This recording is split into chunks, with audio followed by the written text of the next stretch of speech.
Brilliance Audio presents Going Down Easy by Erin Nicholas, performed by Ryan West. Gabe and Logan Trahan are coming in for a meeting today, Elena said. You knew that first night we went in for drinks that we were trying to convince them to hire us. Addison nodded and crossed her arms over her middle. Okay, Gabe and Logan were coming into Monroe and LeBlanc. No big deal. Addison would just hide out while they were here. And every other time they were scheduled for a meeting. Well, they finally came around, Elena said. They called for a meeting about 2 weeks ago. That's great. It was. Trahan's Tavern was a gorgeous old French Quarter building that definitely needed the best restoration architects in the city. Monroe and LeBlanc were those architects. Which Addison just might have mentioned to Gabe a time or two. Or 5. Before she'd known she'd be working here, of course. You didn't have anything to do with that, did you?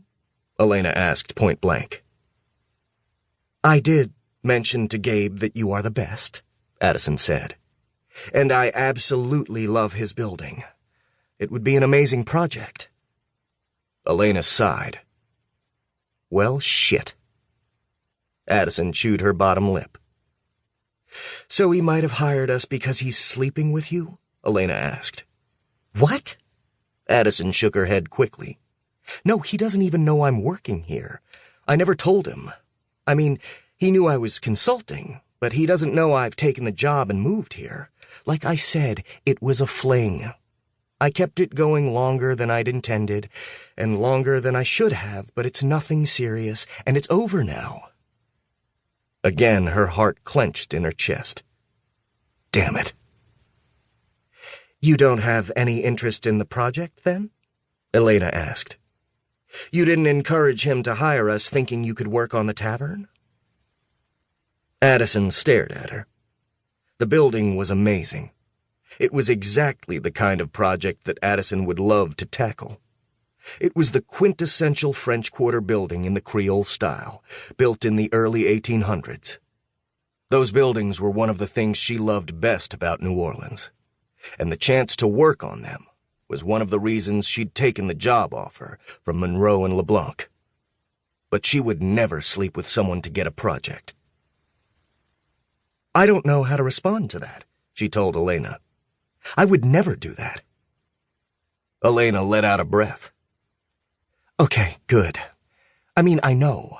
At least I hope so. I just had to ask. No, you didn't have to ask, Addison said. But I really think it would be best if I wasn't here when Gabe and Logan come in. I'll take my lunch break during that meeting. Elena looked pained. I'm sorry, Addison. I didn't mean to insult you. This is just unexpected. It's nothing, Addison said firmly. Gabe Trahan and I are over. And eventually her heart would probably stop clenching every time she thought or said those words. Elena looked at the bouquet of magnolias. Are you sure he knows that? Addison sighed.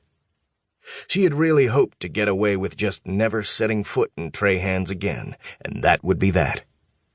But okay, she was maybe going to have to be a grown-up about this, especially if her firm was doing the restoration of his bar. I'll talk to him, she told Elena. You sure you can break it off? Addison shrugged. He will. You sure? Definitely. And why is that? Because I have something that always sends men running in the opposite direction. A 5-year-old daughter.